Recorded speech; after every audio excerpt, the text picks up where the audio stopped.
Yes, now we are. Awesome. I want a record of this. This is going to be fun. I'm really excited to be here to be doing this. I was trying to give you guys a good view of the Washington Monument behind me during my introduction. So there it is back there, kind of. And on my hat, my FIU and DC Impact Matters hat, by the way. Uh, my kind of thesis that I want to get across during this session is that your vote matters in ways that are way beyond anything that you see on debates or way beyond who the president is. So I'm going to be walking 1.5 miles each way. So after you guys are all off of this call and I have to walk back to my car, it's a total of 3 miles.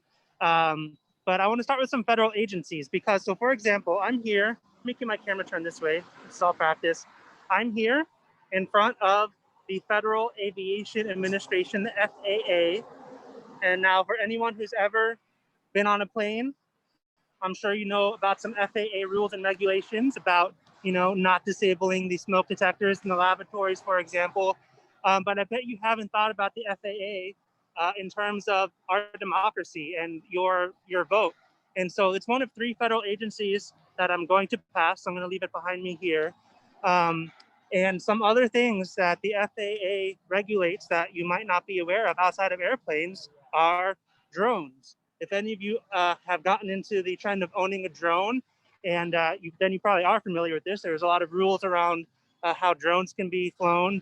And those rules come out of this building right here, Federal Aviation Administration. Fun fact also, the FAA buildings are named after Orville and Wilbur Wright, the guys who built a very cool plane out, I think, in North Carolina. Enrique, can you guys hear me okay with the mask and the traffic? Yeah, we can hear you perfect. I mean, I can. Can Awesome. everybody else hear him okay? You sound good to me. Awesome.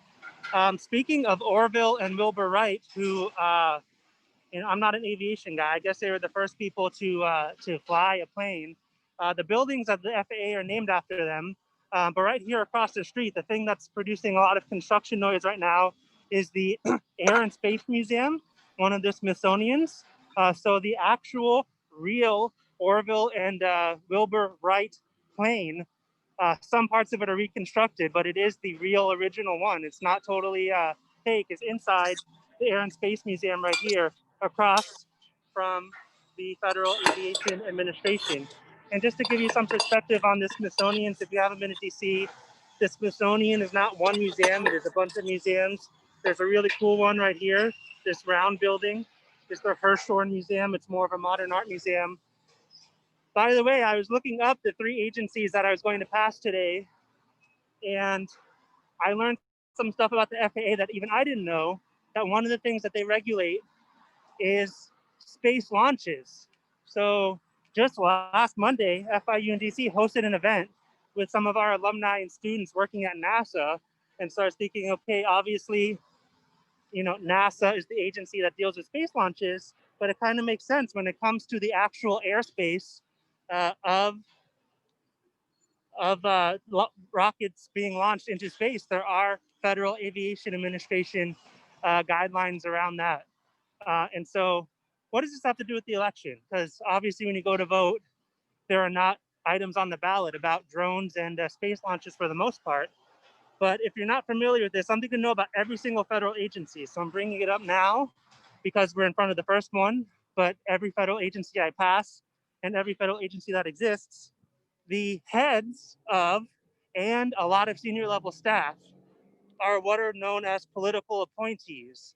So while the FAA will have many kind of science and policy oriented people who are career employees who work there for decades and know what they're doing and know how drones work and know how airspace works, every single time a new president comes in, um, being quiet, there's some sort of military ceremony going on over here. I don't want to interrupt. Another cool thing about DC, actually, let me finish my point and then I'm going to stop and show you this. So the administrator or secretary of the various federal agencies are all politically appointed. But not only that, I learned yesterday that there are several thousand politically appointed employees across the federal government. These are people that the president appoints. Some of them are directly appointed by the president. Some of them are appointed by the heads of the agencies that the presidents appoint. But ultimately, they are chosen based on what party wins the election. And so even when you're voting for president, you're not just voting for who's going to the White House, you're voting for a large number of senior staff at every single federal agency. And something that has become apparent to me working in the city, where all these buildings actually are, one after another, is that that one bubble that you fill in totally affects literally which people are working in all of the buildings that surround me every day. And when you have that realization in person, it really gives you a different perspective on democracy. I'm going to split my camera around here. We are looking at one of the, or not one of, the newest memorial in DC. You know, you guys have probably been to. You guys have probably been to. Oh, I'm hearing. Okay, whatever just happened is done. You guys probably know about the. Yeah, look for fall leaves. By the way, good point, Enrique. I see the chat better than I thought I could. We have some nice fall leaves here. This is the Dwight Eisenhower Memorial. It just opened weeks ago, honoring President Dwight Eisenhower. It kind of progresses from him as a child to him as a military leader to him as U.S. president. That's cool. We can see there's some sort of military ceremony going on right now. But another reason I wanted to be in this area was not just to show you the memorial. The building that's behind the Dwight Eisenhower Memorial is the United States Department of Education. You kind of can't see it anymore because of the memorial. Let me kind of give you a side view here. That's the U.S. Department of Education. Enrico, can you keep your phone landscape for better view? Sorry about that. Thank you. So if you are a college student, your life is affected by all the decisions that are made inside this building behind me, the United States Department of Education. If you get financial aid, hold on, I'm going to get this crosswalk here so I stay on schedule. Running across the crosswalk.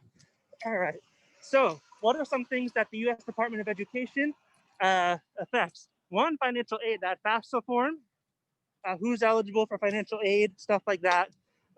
U.S. Department of Education issue. Title IX. Hopefully you guys are familiar with Title IX. If you're not, this is a good conversation to have. Beyond just understanding this is the federal regulation that influences sexual harassment and assault in the college setting. So recently, FIU and every other college that gets any federal funding made some revisions to how sexual harassment cases are handled at the university. And those changes were made not because those universities decided to make changes, it's because the United States Department of Education issued some new regulations that did a few things, changed how those hearings are ran, who's a part of the hearings, what rights the accused have, etc. So that's 2 buildings in a row. How you fly drones, how space launches happen, how your financial aid works, and how sexual harassment cases work in universities that are all decided by people in the 2 buildings that I just passed. So, and again, to reiterate the point, the people that are senior administrators in these buildings are all appointed based on who wins the election. This is another Smithsonian, by the way. It is the Smithsonian Museum of the American Indian. Eric, if you want, Yes. while you're walking, if you want to flip the phone, so it's kind of like a POV type of video. Yeah, like that. That would be awesome. And then you can flip back when you want it to face your face if you want as well. Awesome. So we've been talking about federal agencies. So I want to ask my favorite question. If anyone in here knows or has a guess of how many total federal agencies there are. And people could just shout out a guess because I'm about to hit a crosswalk. 15. Okay, I'm seeing some stuff in the chat and hearing some voices that are all roughly around the 15 or 20 mark. They're saying Any other 20, guesses? 25, 25, 27. I'm going 50. I thought there Pick were like one. hundreds. I thought there were a lot. 50. Oh, who's saying hundreds? Somebody's saying hundreds. 200 Oh. I have here. It's kind of a tricky question because it's really hard to find one for sure answer. They're opening and closing some of the smaller ones without really much of a notice. And also, there's no real list of them. The federal government, believe it or not, does not have a list. But there are about 450 federal agencies that are part of the United States government. We're crossing some of the more well-knowns and big ones right now. We'll talk a little bit more about that. But I'm excited to present one of our first guests on this tour. I'm assuming this is him behind his mask. It's been a while. We are here at the Hubert H. Humphrey Building. This is the headquarters of the U.S. Department of Health and Human Services. And I'm here with our own FIU Masters of Public Administration graduate, Nicholas Otalora. Nick, thanks for coming out of work today to chat with us. Glad to be here. All right. So, Nick, could you just tell us a little bit about what you do here at the U.S. Department of Health and Human Services? So I'm a policy analyst for the Deputy Secretary. I've been here for around a year. I do a lot of research and in general, like office administrative tasks. I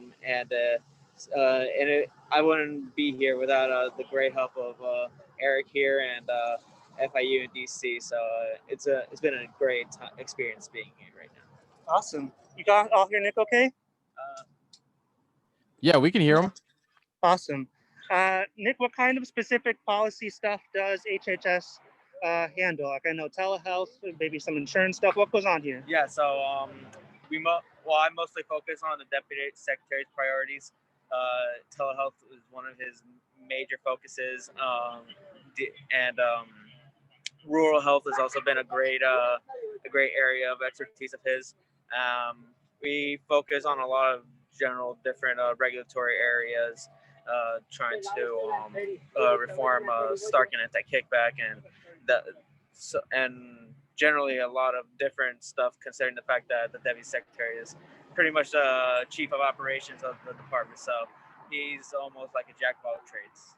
Awesome. Nick is an awesome example of how our even relatively young alumni get to be placed in some offices that are from some very high level individuals making important decisions.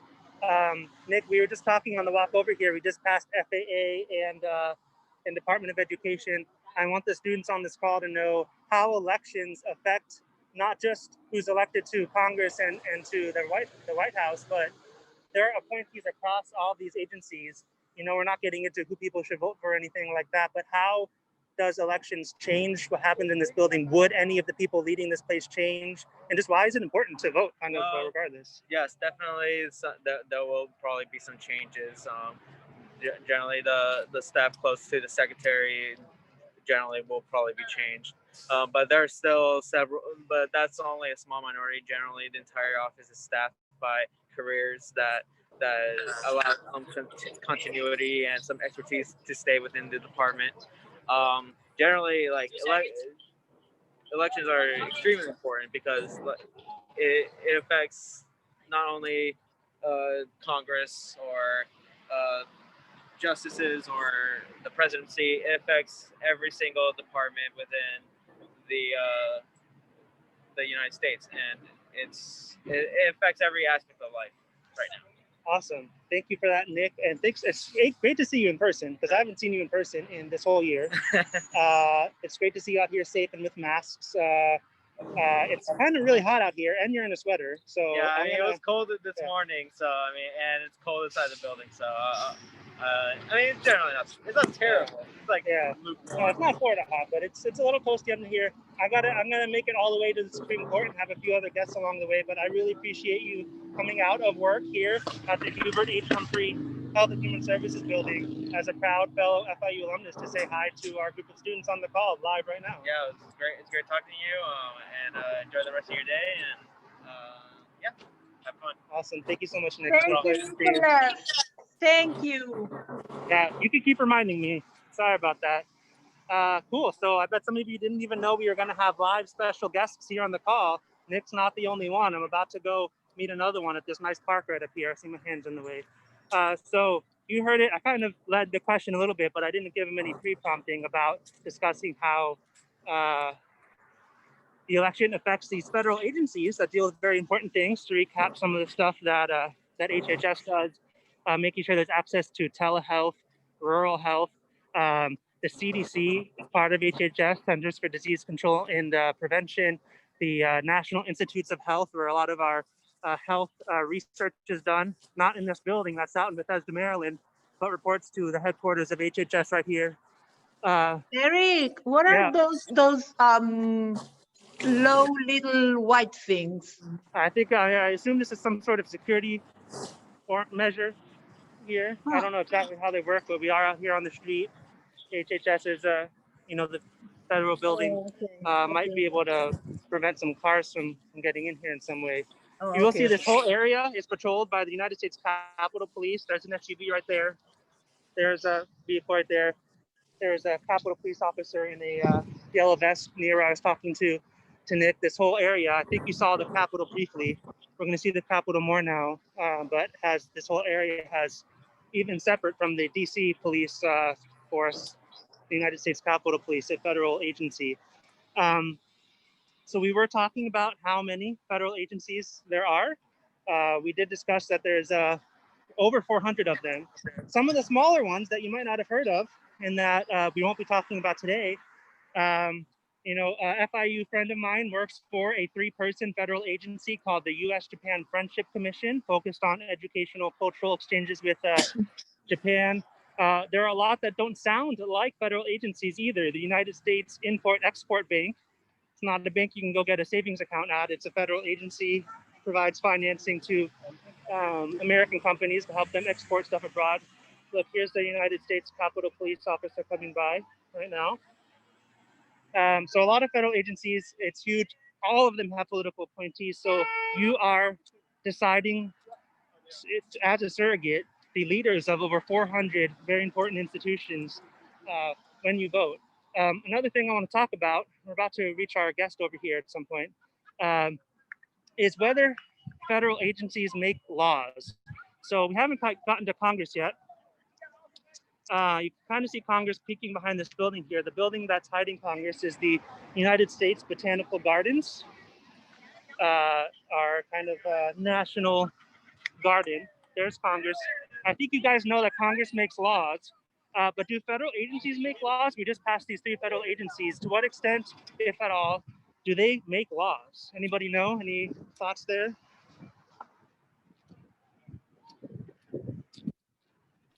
Feel free to unmute yourself if you'd like. You can take a wild guess. I think I was on a conversation that said that they don't make laws, but they make something like it's not. It's like other kind of rules, but it's not laws. It looks like Nick, who we just talked to, logged in here because I just saw a chat from Nick Otalora. And so I heard a great voice conversation that they don't make laws in the same way that Congress does, and Nick's chat got to the same thing here. They make rules based on laws. So all of the decisions that federal agencies make, they are not simply, hey, you know, I work here, I'm going to decide to do it this way. Regulations that are passed about all the stuff we've talked about, sexual assault on campus, drones, telehealth, are codified into what are known as federal rules or regulations. And I see Jacob now, so hold that thought. But we got to talk about regulations. Regulations are very important. We are here in this beautiful fountain between the buildings we were just in and Congress.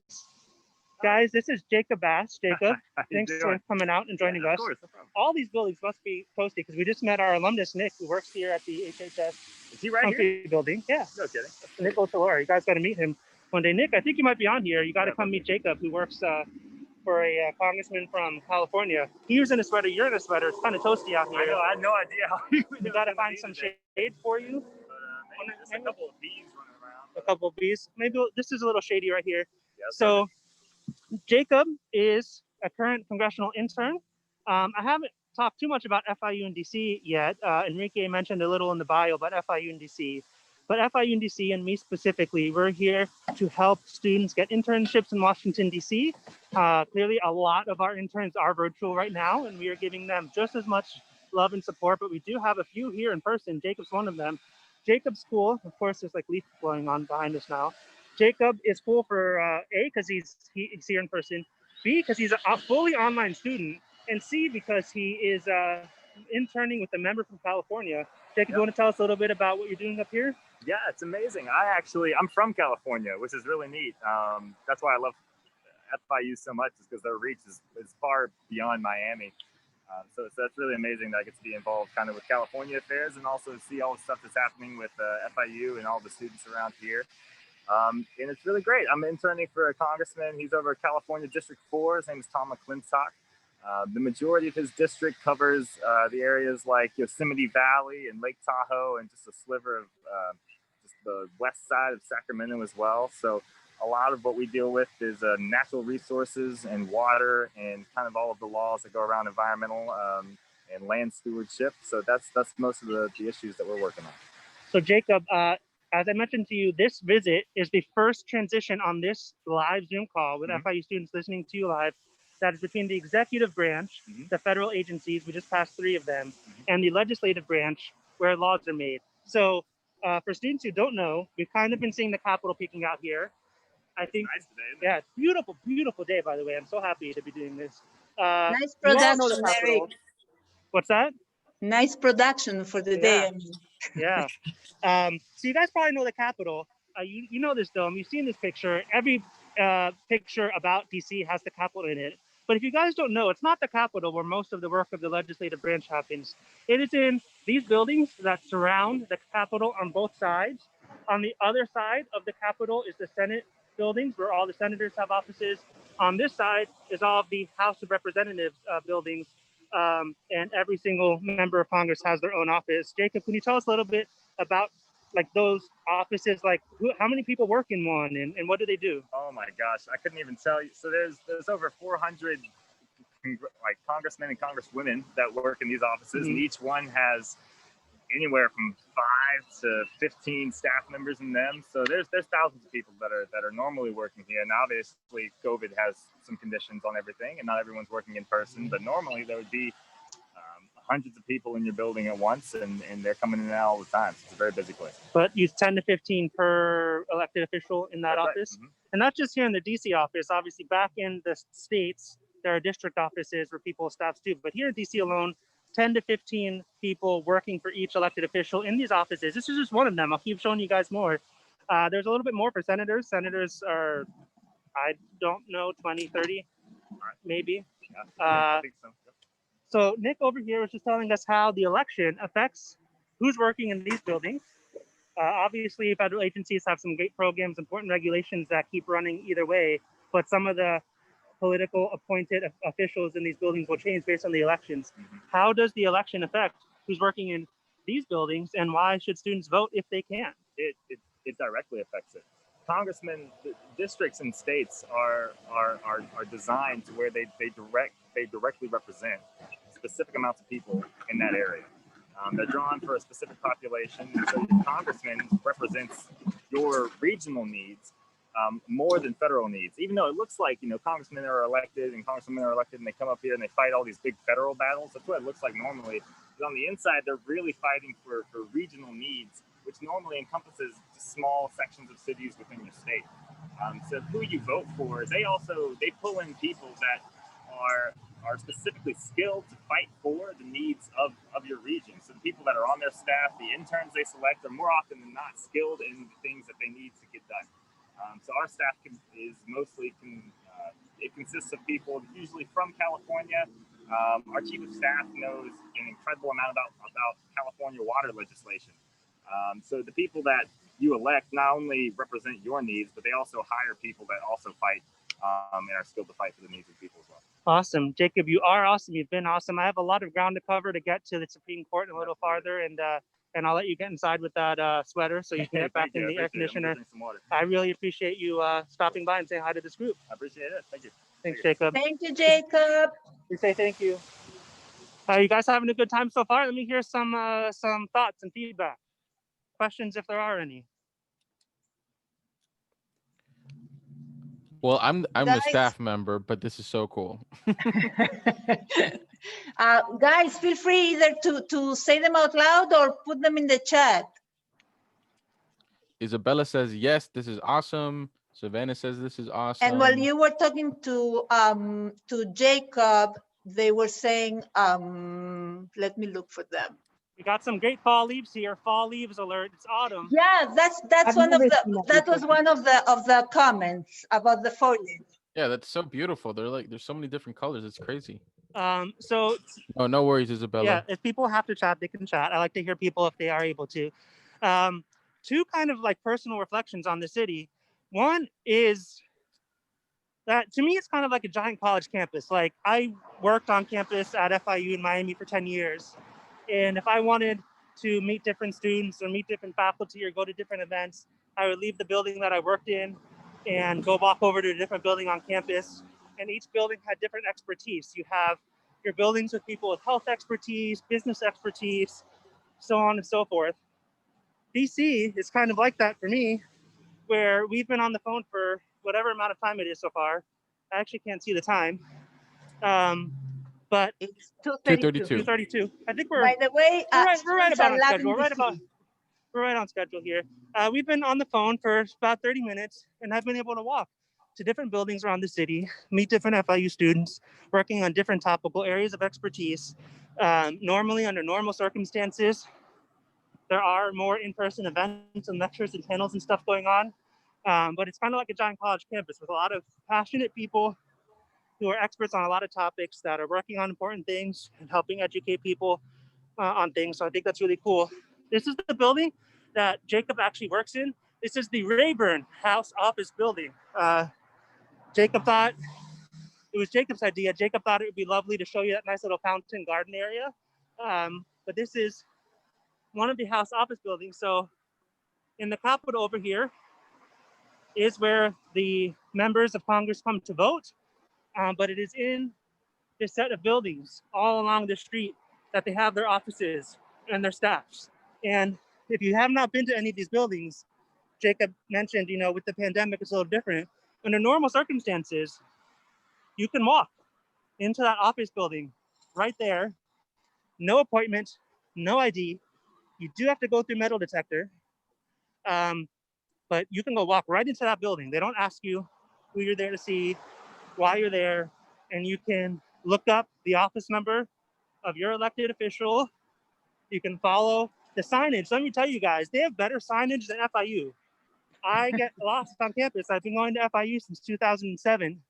I go into any one of these buildings to find a new member of Congress for a student program or something, and I don't get lost. Signage is great.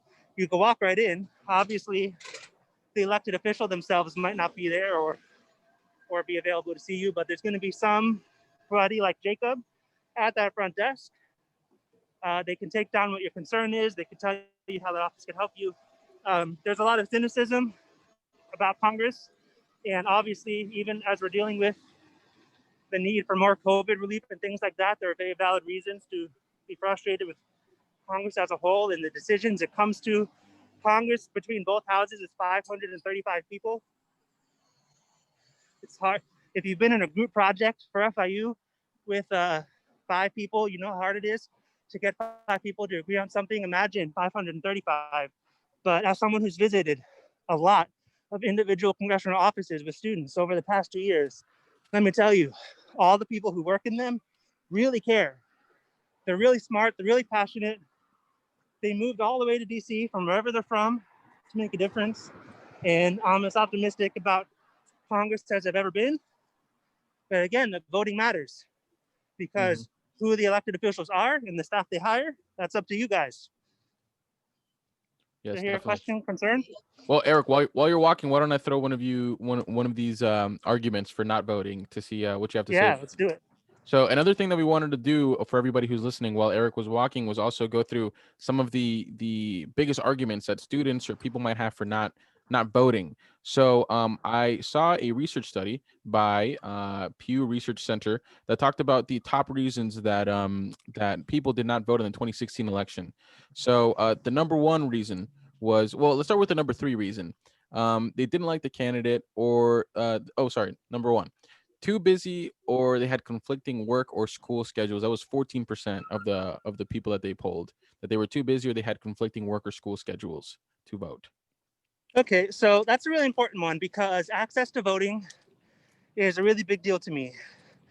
That's really a locally controlled thing in terms of how much early voting is available, if IDs are required to vote, if you need a reason to absentee vote, or if you can absentee vote for no reason, how many staff there are and how long the lines are.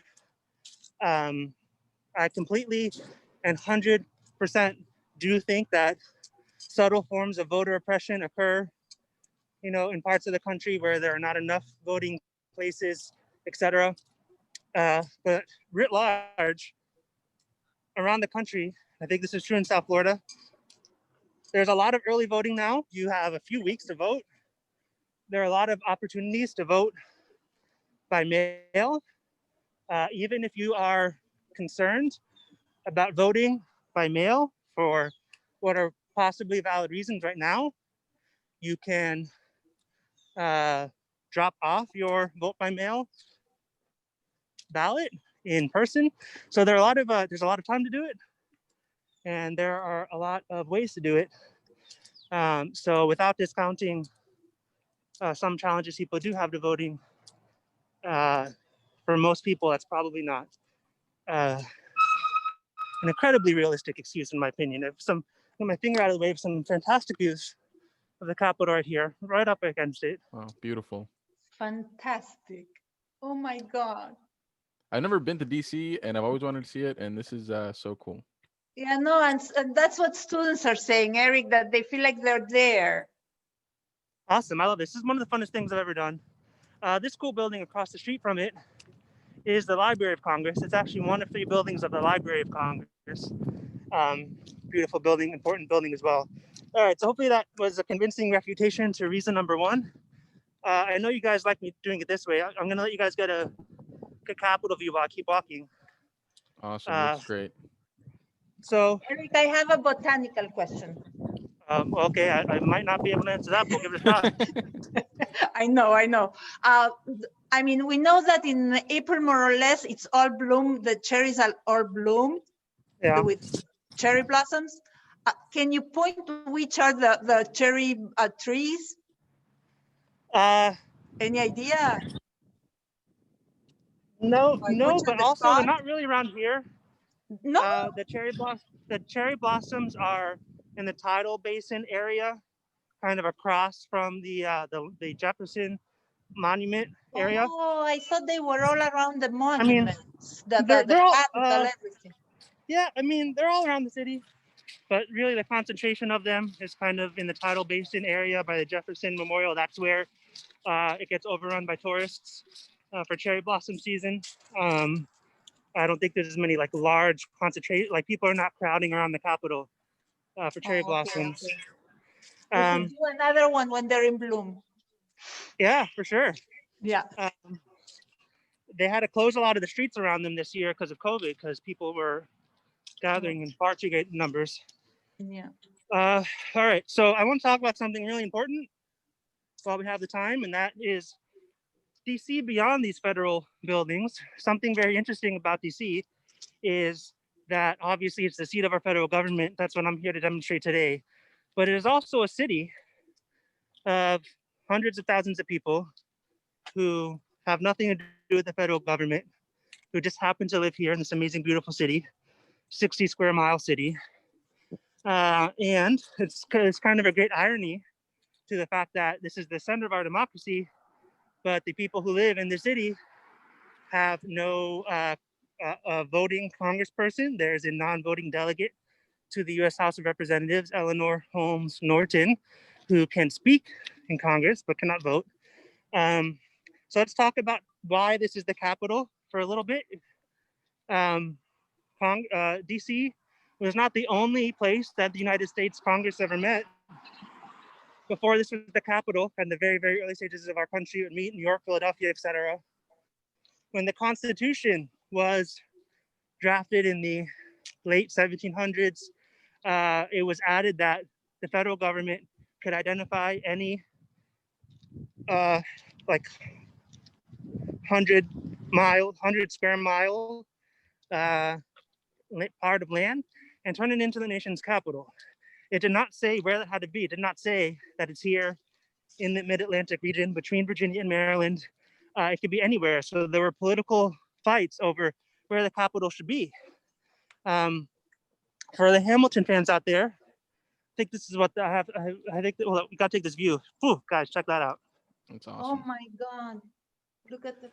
Beautiful. Wow. So this is happening when the battle over slavery was very intense, and there were people who wanted the anti-slavery folks wanted the capital in the north, and the pro-slavery people wanted the capital in the south, because both knew that the United in their part of the country would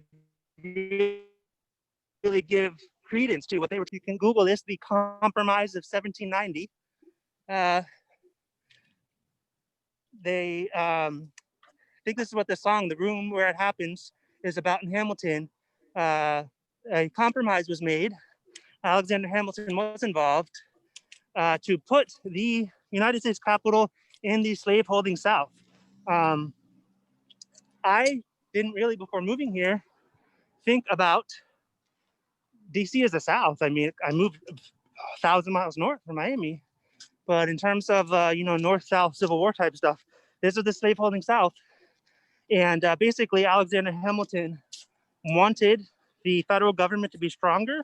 He wanted the federal government to be able to assume the debts of state governments. I might be oversimplifying this, but basically, even though Alexander Hamilton was not really a pro-slavery person, even though some argue that he didn't do enough to fight against it, he was okay letting the U.S. Capitol be in the slaveholding South in exchange for some financial dealings where, in his view, the federal government would be stronger, which is what he wanted. And that is how the capital, the District of Columbia, ended up here in land that was part of Virginia and Maryland. Guys, we're obviously here now in front of the United States Supreme Court. Very timely time to be here in front of the United States Supreme Court. The first round of nomination votes for potential Supreme Court Justice Amy Coney Barrett took place in the Senate today. I think this is possibly a most salient reason of this chat in terms of how voting affects all the buildings in the District of Columbia. The Supreme Court, as you may know, if there are disputes over a law, somebody sues the government that a certain law has had an unconstitutional impact on them, for example, it could make its way all up here to the Supreme Court. If it goes through various lower courts and the Supreme Court decides to hear it, there are 9 justices on the Supreme Court. All of them are appointed by the president, who is president at the time when a Supreme Court judge either retires or dies. There's really no rhyme or reason to how many Supreme Court justices get appointed by its president, other than when they decide to retire or die. So even though you are not,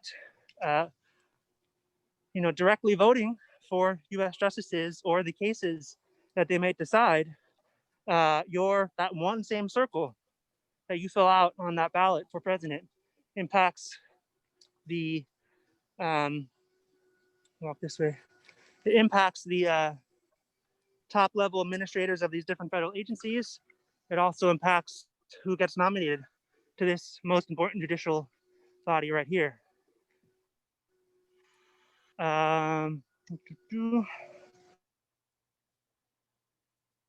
reason for not voting. Oh, hello. Sorry, you broke up for 1 second. Yes. So the number 2 reason for not voting that I found for voters from 2016 was that they were not interested or felt their vote wouldn't make a difference. That was 15% of the people in the research. On this call feel that way. I would like to, if that's the case, kind of hear a specific reason that it Eric, you're might breaking up a little bit not over make here. a difference from somebody on the call feeling that Hello? way. Hello? Eric, try to point somewhere else because you're breaking up. Yeah, we were doing perfect, but now you're Testing 1 2. Yeah, that was fine. yeah, you're a little frozen though. Are you still moving your camera? Are you still there? Hopefully we didn't lose Eric. Yeah, We were doing so good. yeah. Hopefully he comes back in a second. Let's wait a second for him. He might be Testing 1 2. there we go. Oh, I There think he he's is. coming back. Yeah, he probably disconnected and is coming back. Yeah. Well, hang tight, everybody. I'm sure Eric is coming back right now. Let's see. Where's he at?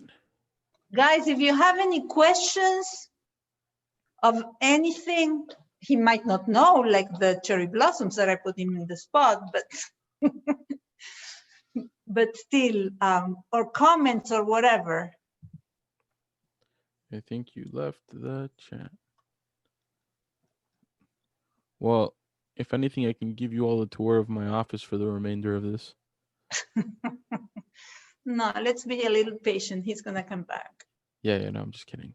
But let's see. I just texted him, so he's probably just trying to reconnect. Maybe in the meantime, you can talk about tomorrow's. Yes. Great idea.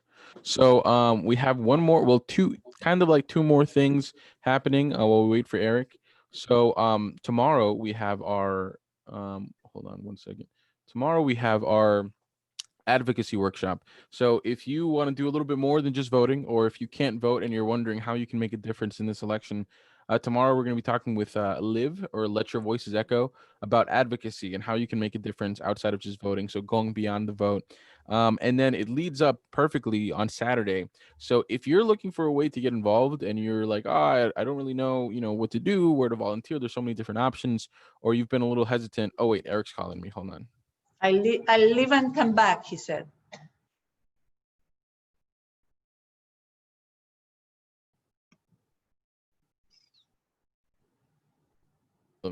Eric says he's about to come back. He's walking into the next building and he's gonna get on their Wi-Fi. Okay, great. What was he gonna say? So he's about to come back. But yeah, so Saturday we're doing a phone bank with Student Pergs.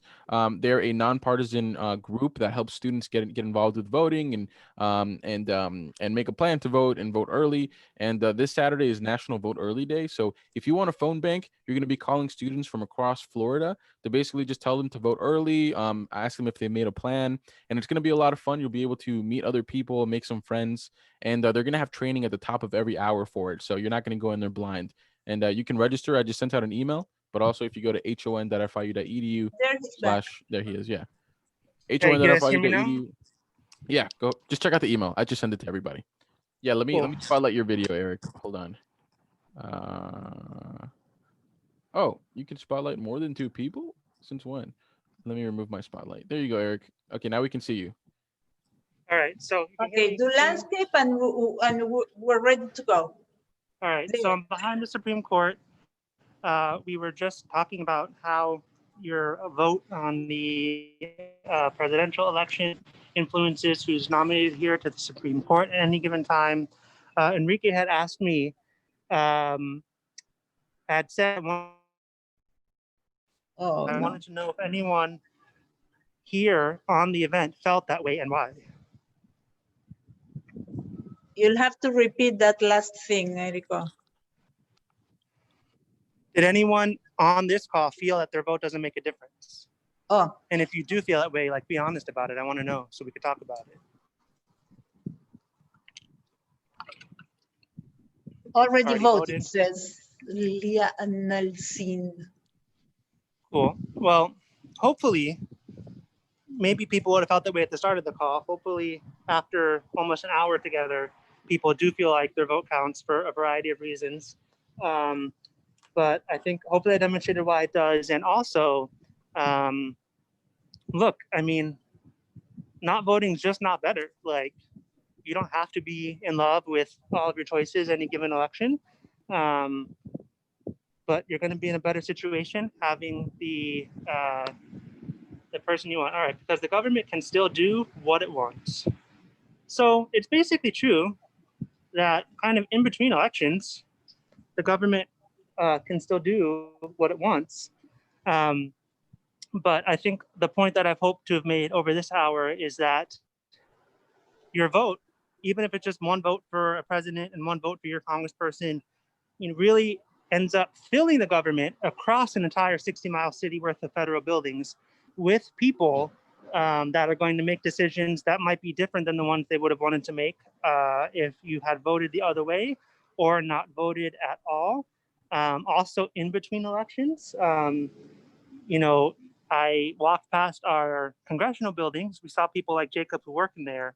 You can call those offices, you can write letters to them, you can visit them in person, and you can let them know your views on things, especially if you're organized into groups of voters from that same congressional district. And once they start seeing and feeling that they're going to be voted a certain way by their constituents based on the decisions, they might change their outcome on things. Another congressional intern of mine told me last semester, he was interning for a member of Congress, that if 15 people called that office about a certain issue, that the staff of that office would tell the member of Congress, hey, look, 15 people called about this, our voters care about it. And so you might be thinking, oh, we hear a lot about like lobbyists and stuff, and big corporations give a lot of money to elected officials for their campaigns, and they're probably going to do what the people that give them a lot of money want. Well, that's true, but think about what this money is used for. The money is used basically for campaign ads. So all that elected officials can do with the millions of dollars they might get from quote unquote special interests is buy a lot of ads. But if you take responsibility for democracy, you know what laws that your member of Congress is introducing and voting on, what the people that your party appointed to federal positions or the Supreme Court are doing, and you vote accordingly. In my truest and humble opinion, all that money doesn't matter because you're going to be informed and those ads don't matter and you can vote out the people. I see something in here about being a non-citizen, which is a very important point. So let me see what that says. Chat. Being a non-citizen. Okay, so I don't claim to empathize to know what that feels like, but I want to say something about it. People who are advocates and educators, even if you don't vote, can have more of an influence than one person who votes but does nothing else. If you are somebody who joins a nonprofit organization, an advocacy organization, a political campaign, and you can help influence 10, 20, 30 people's votes, and I'm well informed, I know what I want, I know what my government's doing, I go vote, but I don't engage in the type of education or advocacy. You as a non-citizen who are not casting your one vote, but you're influencing the vote of 30 other people, I think have a great magnifier effect over what I'm doing as a citizen who casts one vote and doesn't do much else. So that's my solace and advice there. Obviously, I encourage people who are voting to do that as well. Let's see, quick recap. We talked about federal agencies. There are political appointees out there that make very important regulatory decisions. I wanted to talk a little bit more about regulations. I'm going to let you guys see me for a little bit because we've been seeing at the Supreme Court for a while. We're almost done here. I just wanted to make the point that regulations are kind of laws. They have the force of law. There's something called the Code of Federal Regulations, the CFR. All of the regulations that a federal agency implements goes into the Code of Federal Regulations, which is a type of law. So the fact that federal agencies that we're not electing people to are making decisions that are equal to laws in some ways, is important to think about because we do want to care about who's running these agencies. So read about laws and regulations. You can go to regulations.gov and you can actually give public comment on any regulations. I want to end this call here. Not quite yet, though, because we're here beside the Supreme Court. But the question is, where am I standing?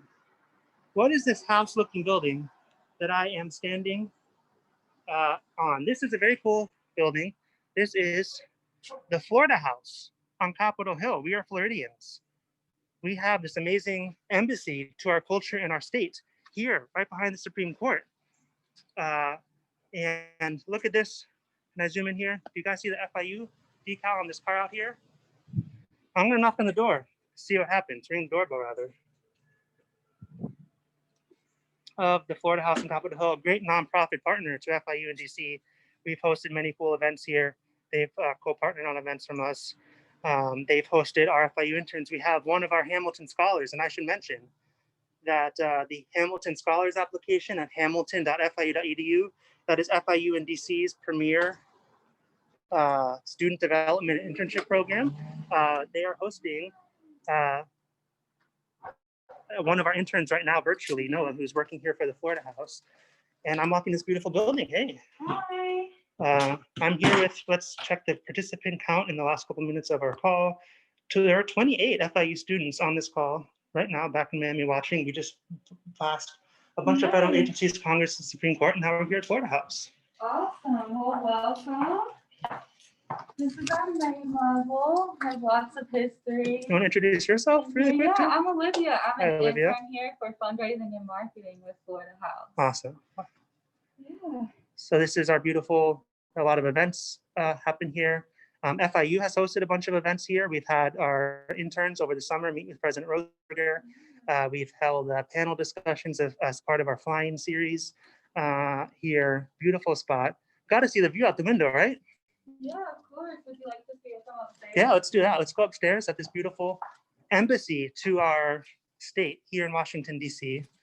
Great Florida artwork all over the place. Yeah, we have the famous Highwayman painting. Let's see some paintings on the way up. It's beautiful, that place. You can check out the view from right here and on down. Diana! Hey, good to see you. Welcome back. Diana, thank you for having us. Diana, you want to tell us who you are and your proud connection to FIU? There are about 28 FIU students on this call right now. Fantastic. Come on in to our main room. I'll let you look at this. I'll stand over here. So my name is Diana Beckman. I'm the executive director here at Florida House on Capitol Hill. We are very proud to have FIU as a partner of Florida House. We are the state embassy of Florida, as I'm sure Eric told you. But my special connection is that my son is a freshman at FIU. So pause up, Panthers. I'm a Go very Panthers. proud Panther mom. Awesome. We're glad to have them here. Yeah. So we're doing a little bit of giving Florida House a facelift. But we want you to see, I know Eric's been talking about the three branches of government, and we are very lucky to be able to see two of them from our window every single day. Yes. Amazing place to be every day. I'm jealous. FIU DC, by the way, is like a 5-10 minute walk in that direction, other side of the court. Views are not quite this good, but we're glad to be close by. I know this is supposed to be until a 3 o'clock thing. I want to make sure people on the call have questions and things. I have time. I don't know if there's somewhere I can just kind of make sure they have sit, have a seat, Yeah. and enjoy yourself. Would you like some more juice? I'm good with my water. I appreciate that. I'll come say hi or bye Okay. to you guys. I'm going to see if anyone on the call wanted to debrief or chat anything. I'm really glad they got to see Florida House. I mean, shouldn't have ended any better way than everyone on this call knowing the great representation that our home state has here in Washington. Yes, yes. And we have a collection of football helmets, and we do have a Panther helmet downstairs. So we are just really excited to be able to partner with FIU and DC and all of you. And I really encourage you, if you have the chance to come up to Washington, DC, please do. Please do. Oh, they're asking if they can. So great. They're asking if they can visit Florida House when they come to DC, and the answer. Absolutely. We are open to visitors. We reopened to visitors in late June. And so we would love to have all the as many Panthers as we can get up here. Mm-hmm. It would be great. So I pressed that doorbell when I walked in. I did, full disclosure, let them know I was coming yesterday. But even if you didn't let them know and you ring that doorbell, if they're here and available, they would open the door and say hi, right? Absolutely. Awesome. Absolutely. We're happy to give tours. We're just really excited we love having visitors. We love being able to share our culture and our the things that make Florida unique. Our mission is to connect, celebrate, and champion Florida to the world, and we do that every single day. And you have an FIU intern right now remotely? We do. His name is Noah. He is down in the Sarasota area, working remotely. Matter of fact, he's working on an event that we're having tomorrow night, if I can make a little plug. Yeah, please. So it's we do a virtual trivia game called Fake or Florida. And what it is, it's a celebration of Florida Man. And it's a fun opportunity to learn more about the state of Florida and hear some crazy stories and see how good your trivia is. So it's $5 for individuals, $10 for households, so your whole family can participate. And we play with people all across the country. And we did this last summer and went really well. So we are really excited to do this tomorrow night, 7 o'clock. It's a great way to lead into the World Series with the Tampa Bay Rays. I know it's not a Miami team, but it's a Florida team, and we're here to celebrate Florida. So I'll send the information to Eric if you want more information. But follow us on social media. We're at Florida House D as in dog, C as in cat for DC. So Florida House DC. And your Wi-Fi was a lifesaver. This call was going great for about 45 minutes. And when I was by the Supreme Court, I lost connection. I walked up to Florida House. I guess my phone has been connected before. It automatically connected and saved this entire event. So thank you guys for that too. Okay. So yeah, I'm going to see if anyone else on here has. I thank have you guys a quick both. question. Oh, yeah, I have a quick question. How old is the building, if you know? Oh, and for how long has the state been there? So a Florida House, the actual physical structure was built in 1891 by Edwin Manning. He was one of the architects of the Library of Congress, which is we showed him that catty corner from our house. The house went through a number of iterations. It was a boarding house. Senators lived here. Interns lived here. It was apartments. It really went through a lot in the 1900s. But by the late 1960s, it was in disrepair. And Rhea Childs, wife of Lawton Childs, she and Lawton Childs and their 4 children were visiting Washington, D.C. in the late 1960s. And they got lost while they were driving around. And so one of the kids said, well, Mom, why don't we go to the Embassy of Florida? He said, embassies help people. Let's go to our embassy because they'll help us. Mrs. Childs had to explain that states don't have embassies, but the idea stayed with her. So she found our house in 1971 after Lawton Childs was elected to the U.S. Senate. She raised the money, bought it in 1972 for $125,000, renovated it, and we opened in 1973. And since then, we have been the only continuous state embassy here in Washington, D.C. We're nonpartisan, we're nonprofit, we take no money from the state of Florida. And other states have tried to have an embassy and they've all failed. So yay us. Oh my God, that's a great story. Thank you. Yeah, I love that every time. The sitting down has refreshed me a little bit. I remember my parking expires in about 20 minutes. So I'm going to take any questions on the call on the walk back, but I literally have until I get back to my car. So if people do have questions, I'm glad to stay on. But thank you both so much for welcoming us into Florida House. Yeah, thank you. And if I could say so, it's great to see you again in person and see the house again in person. I mean, Diane and I have certainly communicated, but I've not seen her or the other people on this walk really most of this year. So it's great to be here. Yeah, it's been rough. Yeah, it's been rough. It's good to see you again, and we're excited. We're excited for this next phase and to be able to welcome a lot of people back. And seriously, y'all have a voice. Y'all have a voice. And you can have a voice here in Washington, D.C. too. But local politics can be just as important because there are decisions that are being made at the local level that will impact you and your family. And it's so important. I want to reiterate what Eric has been saying this whole time. Vote. Voting is one of the most important things that you can do. And it's easy. It's easy.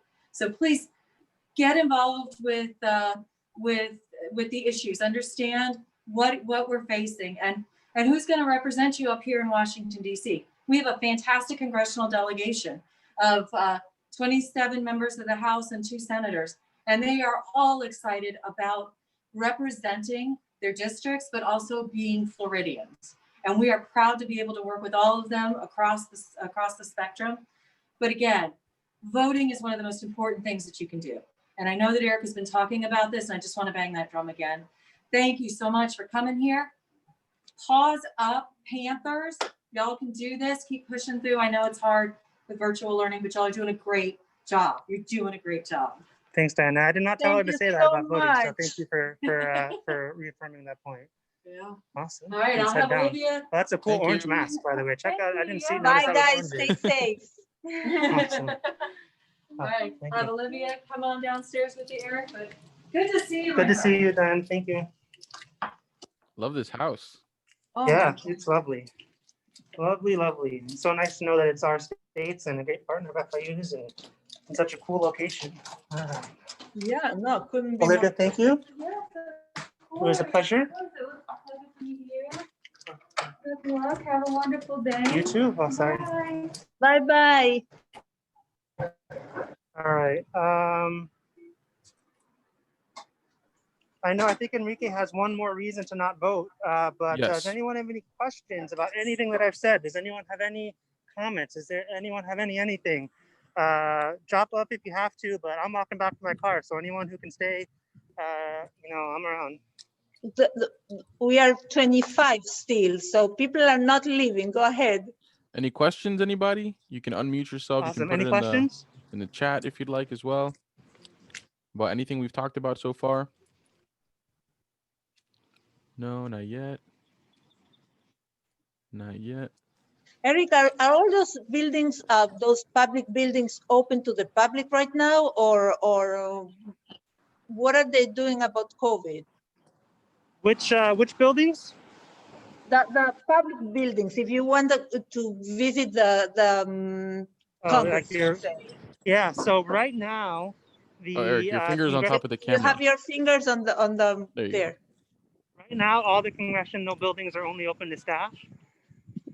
So you cannot go into them right now if you do not work there. I want to reiterate that under normal circumstances, you can just walk in, because I want to make that point about the accessibility of democracy. But they are closed to the public right now. Awesome. Well, Eric, let me give you the last and the biggest one from this research study about why people did not vote in the 2016 election. The biggest one with 25% was that they didn't like the candidate or the campaign issues.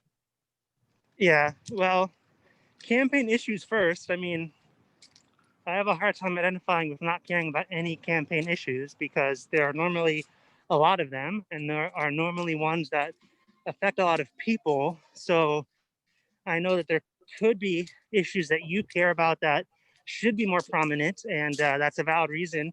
But as far as there not being any issues on a whole congressional campaign that affect you, that's probably unlikely. And even if it's true, try to think about how they affect other people. Not liking the candidates, man. I think I kind of addressed this earlier, but I mean, you don't have to, but they're, I want to make the point that it's not just the president. All right. So let's say you didn't even want to vote for president for some reason. You're a congressperson, you're a senator at the state level, at the federal level, at the state level, at the local level. There's a lot of people here, and I'd be willing to make a bet that if somebody's saying that they don't like any of those people at any of those levels, that's a lazy excuse, and you don't know who they are, because there's a lot of people who care about a lot of stuff running for office. President, I mean, look, I'm not going to blame or judge anyone for not liking the choices they have right now, but they're two different people. I think it'd be really hard to argue that things would be exactly the same with both of them, and you should vote for one of them. I'm not necessarily an advocate for voting third party in our current situation, but there are other bubbles there sometimes too. You should vote. I mean, the alternative is not that the system goes away and you have avoided perpetuating the system you don't like. The alternative is the system is still there and you did not have any contribution to it. I saw a quote recently, and I should have looked it up before this, but it was along the lines of, any policy that is in place in our democracy, it's not enough to say that I was not part of it, so I'm not responsible for it. If you become aware of a single law or policy or federal regulation that you think has an unfair and unjust. And I feel so poetic saying this as I walk towards the Capitol. And you think that one law is unjust and should be done away with, it is now your responsibility to do something about it. You might not have voted for the person who put it into place. It might have been an appointed person, appointed by someone you voted for it and voted for to put it into place. But you do have the power to, whether it's voting or whether it is through engaging your government officials, to at the very least make it known that you think that law should be changed. I mean, if it doesn't change, I mean, what was lost by telling your government that you think it should be changed, right? I mean, do something about it. Yes, no, definitely. If I could add one quick thing to that, just especially seeing some of the replies in this chat throughout this entire presentation is 100%. Like you said, I think I heard somebody the other day kind of describe voting as in like taking a bus to that gets you closest to where home is, right? And I think that, you know, it's fair for people to think that maybe, you know, the candidates aren't 100% fully what they want them to be, you know, but it's about, you know, picking the bus that'll take you closest to home and then continuing to fight, you know, to get to where you want to be and to have the candidates that want to represent you. But even in the chat, I know Sarah is leaving and there was a few other students that said that they can't vote, you know, and one thing that I always say, I also can't vote. And I don't typically say that I'm a permanent resident. I'm not a citizen just yet. And it breaks my heart not to be able to. And I'm sure it hurts them just as much, you know, and there's so much more you can do. But one thing that I always say is that, you know, if you don't vote for you and if you're not voting for yourself, you know, like Eric just said as well, you know, vote for the people that you care about, the people that you love, and for your community, you know. So I definitely would advocate for that as well. And yeah. Guys, I got to make sure to put a plug in for FIU and DC a little bit more before you all leave, those of you who are still here. FIU in DC is here, about a 5-minute walk from where I am right now. Outside of what student stuff we do, we are FIU's federal advocates here next to Congress. So any laws that might pertain to student financial aid or DACA or anything pertaining to FIU, our team is on that representing what's best for FIU and its students. And I am responsible for supporting our students and alumni's career success here in DC. So if we're not already working together and you do have immediate aspirations to have an internship or a career here, please go to our student website, talentlab.fiu.edu. That's talentlab.fiu.edu. That has information about our fly-in programs, our internships, and our Hamilton Scholars Program, which has a class, an honors college class actually. So we have a class that can count as your honors class while you're in DC intern. That's new this semester. It's very exciting. And my email address is very easy. I'm Eric F, as in my last name, Feldman. My email address is just ericf@fiu.edu. Enrique can help get in touch with me as well, and Yes. Louis. My job, well, I'm glad that my job involves walking around this great city, and especially that it involves that a little bit more after being in my apartment for half a year. The reason I'm here is really to support the university and all of you on this call. So let me know how I can do that. 100%. And then also, Eric mentioned earlier the Hamilton Scholars Program. If you're interested in that program, it's also in the email that I just sent out to you all at the before this this event started. So you can go over there. You can click the links to look into the Hamilton Scholars Program and apply to be a part of it. But like Eric said, you know, make sure to keep you know, stay up to date civically. You know, keep engaging civically. Come up to our event tomorrow with Liv. Melanie was in this chat as well. She came to this event, and she's going to be part of the part of Liv, who's going to be doing the event tomorrow. We have a presidential debate happening today at 9 p.m. So make sure to tune into that. It's the last presidential debate before the election, and then besides that, you know, if you want a phone bank, I promise it's not as scary as it sounds. If you haven't done so already, come out on Saturday and phone bank. You can do it for an hour. You can do it for 2 hours, as long as you'd like to do it. But make sure to come out. But thank you, everybody. Non-partisan, guys. Yeah, it's it's nonpartisan. Everything we do is nonpartisan. So no matter what you do through honors, it'll be nonpartisan. But besides that, if anybody has any other questions before Eric signs off or we finish up. Someone sent me a private question, so sorry if they wanted it private, but I think it's fine to answer publicly. It's about alumni. And so, yes, we help alumni just as we help students. So when it comes to our programs, like, you know, the Hamilton Scholars Program, or any scholarship money we might have, then that is those things are for current students. But when it comes to, hey, you're interested in interning here or working here, and you reach out to me, I still want to get to know you, what you want to do, let you know what connections we have up here and advice. And then when you're up here, welcome you to FIU in DC. FIU in DC, the physical location, which is open part-time even now in the mornings. Every morning it's open before lunch. Any alumni, any students, welcome to come by FIU in DC, visit us, and to build a community of Panthers up here. There are about 3,000 alumni up here. So yes, if you're alumni, I want to hear from you as well. Having a strong alumni base up here is so important to FIU because just for example, you kind of saw it. One's a young alumni, one's a current student. I was able on this call to get 2 individuals to come out and say hi. Imagine when FIU is actually working on like a health and human services grant or wants input on a bill. Like having our alumni working in these powerful places helps us as a university. So we would do it even without that because we're nice people. But us helping you as alumni also helps us. So absolutely. I have a question I really like. If you have any interest whatsoever in Washington, D.C., knowing Eric is an amazing thing to have in your pocket. So write down his email address and keep it there.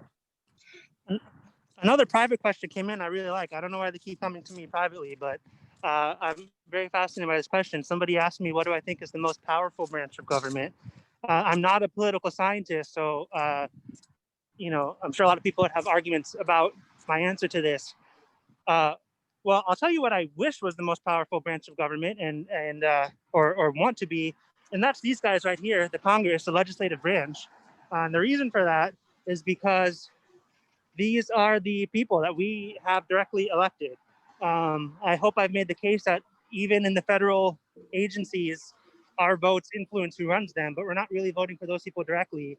And so I think the legislative branch that we're voting into place directly should be the most powerful branch of government. Sometimes it seems to me like the executive branch is, because you see a lot of stuff on the news about stuff that goes on that seems pretty important and or concerning, and Congress seems to always be like investigating it and holding hearings on it and considering doing something about it. But the stuff that we might like or not like still continues happening, even while Congress is looking in to what is going on and whether they should pass any laws to stop it. So that's like a general public observation that I have. But at the end of the day, I guess you could argue that Congress could pass any law to stop anything from happening in the executive branch. And so therefore, I think Congress probably is the most powerful branch, but to what extent each branch uses its power at any given time is really the question there. Awesome. That was a great answer. Any other questions from the chat? Feel free to drop them in. And if not, I know that we're over time. Yeah. So, well, we'll stay with Eric. I know me and Luli are going to talk to Eric for a second, but thank you all so much for joining. We're going to put this up also on our YouTube channel if you want to share it with your friends, and on the My Honors archive. If you log into My Honors and click the archive tab, you'll be able to find it there as well. So share it with your friends. If you want to rewatch this and relive it as if you're walking through DC again with Eric, feel free to do so. And like we said earlier, make sure you get out and vote. Your vote matters. If that's what you take away from this, make sure that you go out and vote.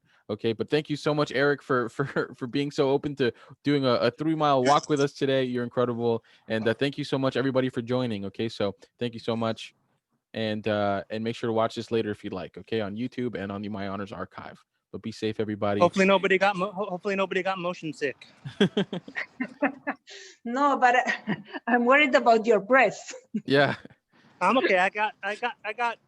I'm turned around because you guys don't like seeing me, but I'm drinking water right now. So Okay, good.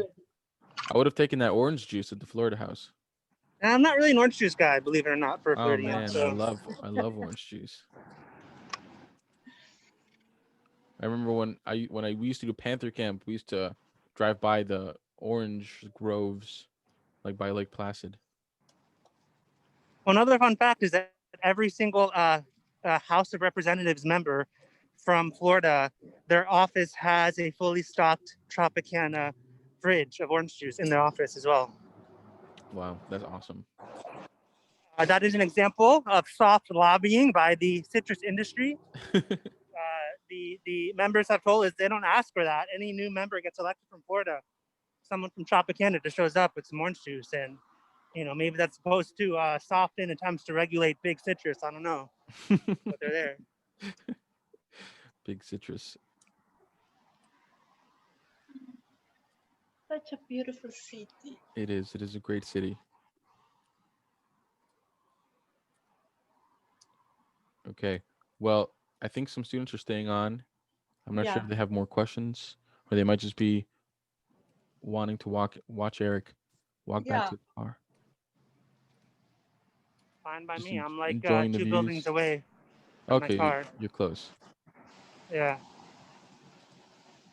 This walk is Okay, not good. so bad at all. I mean, it all went by so fast. I was scared you were gonna be too far. I was like, oh no, he's got a huge walk back to his No, car. it was it's really fun. FIU DC is kind of right down there, by the way. Where? You can't see it from here, but down the kind of down the street on the other side, if you can see buildings, Yeah. kind of right on the other side of those buildings, more or less, is FIU's location here in DC. Oh, So we're very close to the super Capitol. close. We again can walk to the Capitol like 5-10 minutes. So it's super cool. Wow. It's literally a beautiful day over there. I haven't even looked outside yet. Is it sunny over here as well? It could be raining. No, it's not sunny here. It's super cloudy and sort of dark. It's been raining for like the last 3 days. Yeah. I was so happy when I saw the weather today in DC. I was like, yeah. No problem, Nancy. I'm glad you liked it. Be safe. Eric, is the police that you said that's in DC, is it different than like local police like in Miami? Is there a difference? So great question. The one interesting thing about DC is there are a lot of different police departments. So the city itself has what's commonly known as MPD, the Metropolitan Police Department. That is the city police department, like Miami Police Department, that's going to be patrolling the houses and general private office buildings and stuff. There are a lot of separate police departments for different federal agencies. So I was pointing out earlier the Capitol Police, that's just for the legislative buildings. I didn't point them out, but I did walk by them. There's also Supreme Court Police. The Supreme Court has its own police. There's obviously Secret Service for the White House area, but all sorts of random stuff. FIU in DC is like a block away from what's known as the Government Publishing Office. This is the federal agency that publishes official government documents and records. If you walk past that, you're going to see some police cars that say, United States Government Publishing Office Police. And so there are a lot of individual police departments for the individual agencies and buildings around here. That is And awesome. Eric, I noticed that there's no police around the buildings. The Supreme Court and stuff. There are maybe, but they're not like they're standing and I mean, you don't see their presence. I think you do. Maybe it wasn't as visible, with me panning around and stuff. But Okay. there are Capitol Police officers on every corner around the Capitol and the office buildings, and there were 2 Supreme Court police officers out front of the Supreme Court. Oh, look at that. So it's a pretty secure city in that respect. Primarily securing the federal assets, I suppose. Here, one more street to go. I can cross here. You must be so tired. Nah, this is great. I used to, last year before the pandemic, I would walk around the city this much during a workday because we would have different meetings in different buildings around the city, and I would not always have time to walk. But when I did have time to walk, I would always choose to walk if I had time and if the weather was permitting. So this is actually really nice to be doing again. I assume all these buildings have like cafeterias or something, because I don't see anywhere to eat there or have a cup of coffee. Yes. Well, on one hand, there are storefronts. Interestingly, you make a good point that in this direct route that I took, there are not really any, but across the city there are. But to answer your question, yes, the House and Senate office buildings do have cafeterias. They are totally public again during non-COVID. So I could, if I was in the area. They're really crowded, so I would not want to. But just like I said that I could walk into those buildings without an appointment, I could walk into the cafeteria. They also have a Dunkin' Donuts, etc. It's really corny, but I have on my fridge at home a receipt from the Dunkin' Donuts inside the House of Representatives, because I just think it's cool. Like, I had Dunkin' Donuts in the House of Yeah, that's Representatives, so even though cool. anyone could do it. So yes, the congressional office buildings absolutely have cafeterias. I don't think every the Supreme Court does, I'm sure. I don't think every federal agency does, but some do. I know the USDA has a cafeteria, and that makes sense because that's all about food. So yes, to both. There are restaurants and coffee places, even if I didn't pass them, and the buildings themselves do have cafeterias often. That's awesome. Awesome. I want to go to the Dunkin' Donuts in the House of Representatives. Yeah. Yeah, well, if one assumes when you get to visit, things might be back to normal, I'll take you. Will do. Yeah. I hope you It's a guys date. thought this was. I hope you guys thought this was everything you hoped for and more. Oh, it was even better, Eric. Seriously, Yeah, it was incredible. Thank you so much. Yeah, it was super fun. I think it's definitely a highlight of my FIU career so far. I wanted to get into even more stuff about the planning and architecture of the city to Luli's request, but there was so much to cover. But I did make sure to kind of talk about how the city was chosen as the capital. So Yeah. Yeah. I loved the guests too along the way. That was awesome. right, yeah, I was glad to be able to pull that off because I was thinking how cool that would be, and then I was thinking about how a lot of people are working remotely, but I did know that Nick and Jacob work in person and that the Florida House was open again. So, man, it was just awesome. I'm so happy. By the way, those visits with people were like unbelievable. Yeah, it was very nice of them to come out and talk to us. Yeah. So I'm gonna make another crosswalk run here. It kind of felt like when you're in a video game and then you got to talk to someone to get to the next next mission. Hilarious. Yeah. Cool. Almost back. This is the building we started at, so my car. Okay, awesome. On the other side. Oh, okay. Well, I have another meeting at 3:30. I'm so sorry. I'm going to stop the recording here. Eric, I'm going to send you an email, but thank you so much. You guys can stay with Eric until he gets to his car if you'd like. But I'm going to stop the recording here and I got to step out. I'm almost in my car, so I'm going to log out too. And okay, thank you guys for the idea because it was an awesome idea. I don't think I would have ever had the idea, and I hope to do it more. No, we're so glad you said yes. We thought you were going to say no because we were asking you to. We thought this is so crazy, and yeah, and you accepted. Yeah, thank you for being so open to these awesome ideas. I mean, it's incredible. Thank you so much. Right. But be safe, everybody. Eric, we'll send you an email, and I hope you get to your car safe. I know you're close. But thank you again. And guys, vote. Vote if you can. Advocate either way. All right, bye everyone. Bye everybody. Bye guys.